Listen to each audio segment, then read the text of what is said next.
Hello student, welcome to this video. Hindi कक्षा 11वीं प्रश्न बैंक सॉल्यूशन में आज हम आपको आगे के प्रश्न बैंक का सॉल्यूशन देंगे। इससे पिछले जो वीडियोस डल चुके हैं, 4 वीडियो ऑलरेडी अपलोड हो गए हैं, जिनमें हमने संपूर्ण आपका काव्यखंड है पूरा कंप्लीट कर लिया है प्रश्न बैंक का। आप डिस्क्रिप्शन बॉक्स को चेक कीजिए, वहाँ पर आपको इसका लिंक मिल जाएगा, उसके थ्रू आप देख सकते हैं, या फिर आप चैनल प्ले लिस्ट पर जाके आपको प्रश्न बैंक की प्ले लिस्ट मिल जाएगी 11th की, तो वहाँ पर सभी विषयों के आप प्ले लिस्ट से देख सकते हैं। तो यहाँ पर देखिए इसका सोल्यूशन हम देखेंगे, और यहाँ पर मैं बता दूँ आपको जो आपका ये गद्य खंड पद्य खंड है, यानी कि काव्य खंड है, ये काव्य खंड, ठीक है, इसका पूरा हमने वीडियो पूरे अपलोड हो चुके हैं, जिनको हमने इनके सभी आंसर मैंने आपको बता दिए हैं। आपके 2 अंक के प्रश्न हो, 3 अंक के प्रश्न हो, ठीक है, व्याख्याएं हो, कवि परिचय हो, लेखक परिचय, सभी कवि परिचय है जो इस चूंकि इसमें तो ये सभी हमने आंसर कंप्लीट करवा दिए हैं।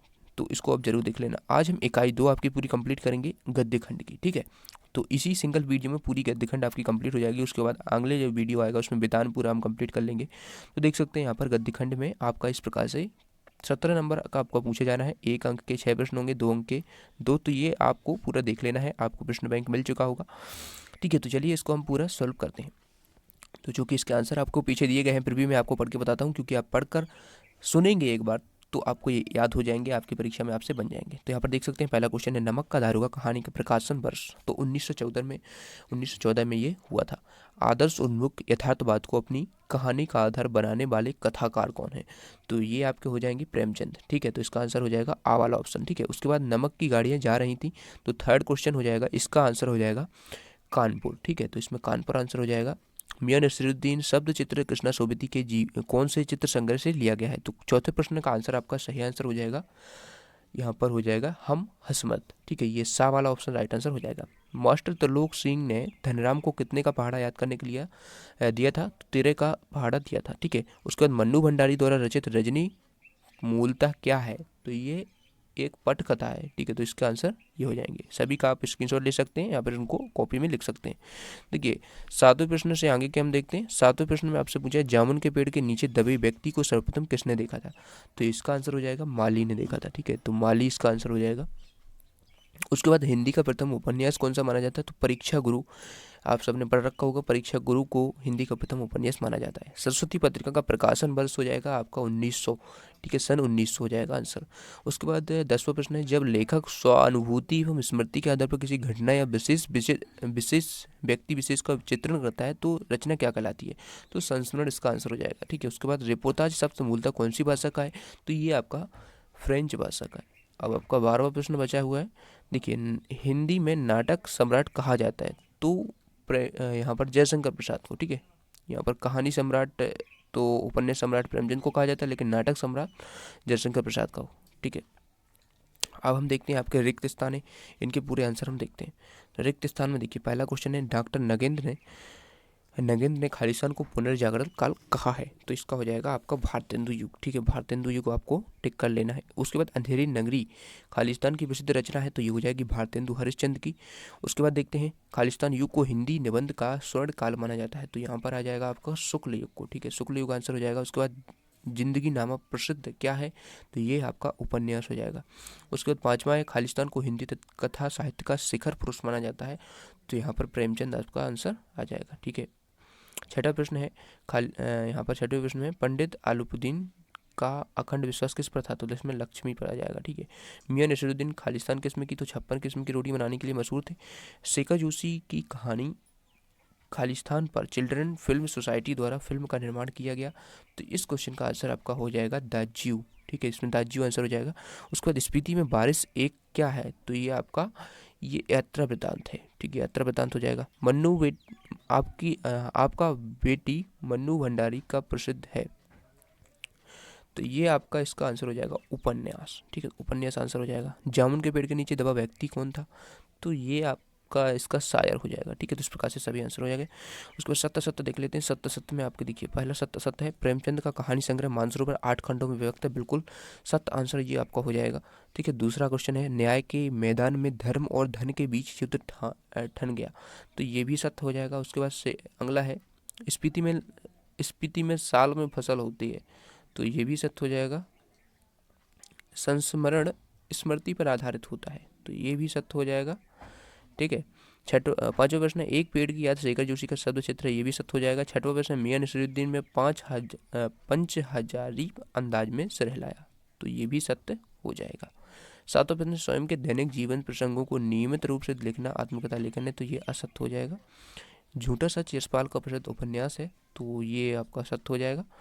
रजनी में शिक्षा के व्यवसायीकरण की समस्या को केंद्र में रखा गया है, तो ये आपका सत्य हो जाएगा। जामुन का पेड़ कृष्णचंद्र का एक प्रसिद्ध संस्मरण है, तो ये आपका असत्य हो जाएगा। ठीक है, तो इस प्रकार से इसके आंसर आप कर लीजिए। उसके बाद सही जोड़ी बनाकर लिखना है, तो आपकी सही जोड़ी हम देख लेते हैं। बादलों के घेरे से आप मैच कर लेंगे यहाँ पर कृष्णा सोबती जी से, ठीक है। तो जो मैं बता रहा हूँ आप उसको मैच करते जाइए। बादलों के घेरे से आप कृष्णा सोबती जी से मैच कर लेंगे। नौरंगी बीमार है, ये आप मैच कर लेंगे शेखर जोशी जी से। उसके बाद देखिए मैं हार गई, ये आप मैच कर लेंगे यहाँ पर मन्नू भंडारी से। उसके बाद कागज़ की नाव, तो ये कृष्णचंद्र से आप सामने ही मैच कर लेंगे। भारत माता आप मैच कर लेंगे जवाहरलाल नेहरू से, सामने ही है।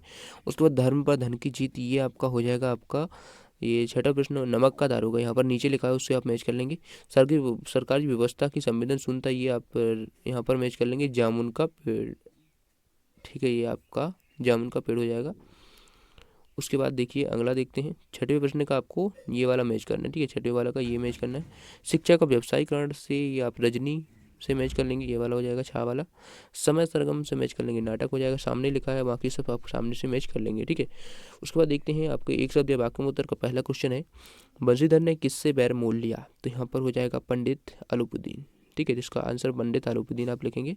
उसके बाद नमक का दारोगा कहानी के अंत में किसकी जीत हुई, तो यहाँ पर जीत हुई धर्म की, ठीक है, धर्म की जीत हुई। उसके बाद तीसरा प्रश्न है, किसका कथन है कि तालीम बड़ी चीज़ है, तो मियां नसीरुद्दीन की ये उक्ति है। मोहन के गुरु का क्या नाम था, मास्टर त्रिलोक सिंह था, ठीक है। स्पीति घाटी हिमालय के किस भाग में है, तो ये हिमाचल के मध्य में हिमाचल प्रदेश के लाहौल स्पीति जिले की तहसील है, ठीक है। प्रश्न बैंक के लास्ट में आंसर दिया गया, उसको आप देख सकते हैं। छठा प्रश्न है, जब नेहरू किसी जलसे में जाते थे तो उनको स्वागत कौन सा नारा के साथ किया जाता था, तो भारत माता की जय, ठीक है, उसका आंसर हो जाएगा भारत माता की जय। जामुन का पेड़ कहाँ गिर गया था, सेक्रेटेरिएट के लॉन में, ठीक है, तो सेक्रेटेरिएट के लॉन में गिर गया था।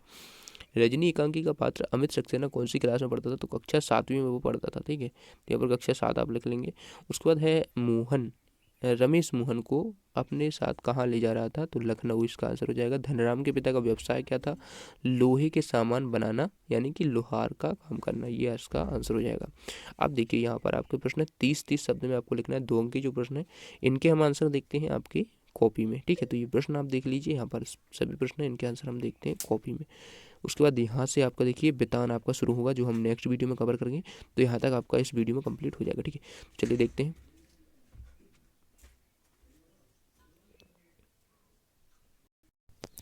यहाँ पर आप देख सकते हैं 11वीं हिंदी प्रश्न बैंक सॉल्यूशन इकाई 2 गद्यखंड। तो देखिए पहला जो क्वेश्चन आपका पूछा गया, क्वेश्चन नंबर 6 है, भारतेंदु युग के 2 प्रमुख निबंधकार और उनके निबंध लिखिए।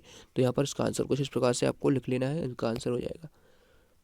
दूसरा प्रश्न है आपका, रेखा चित्र से आप क्या समझते हैं। देखिए जो छठा प्रश्न है आपका, उसी में दूसरा प्रश्न है, रेखा चित्र से आप क्या समझते हैं, तो इसका आंसर इस प्रकार से आप लिख देंगे, ठीक है। पीडीएफ के लिए आप टेलीग्राम चैनल को ज्वाइन कीजिए, वहाँ पर इसका पीडीएफ अपलोड हो जाएगा, ठीक है।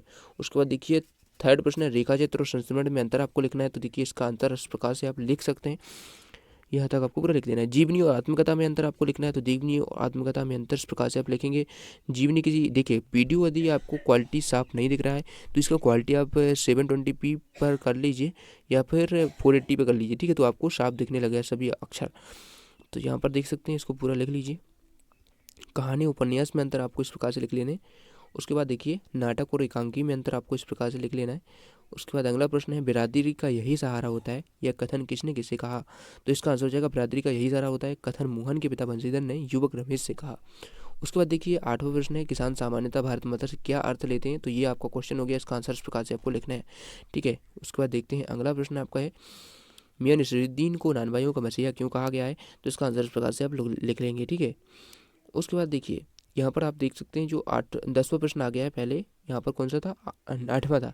9वां प्रश्न इसमें स्किप हुआ था, इसमें 9वां प्रश्न में क्या है, 9वां प्रश्न आपका पूछा गया है, मैं आपको प्रश्न पढ़कर बता देता हूँ। जो प्रश्न आपका है,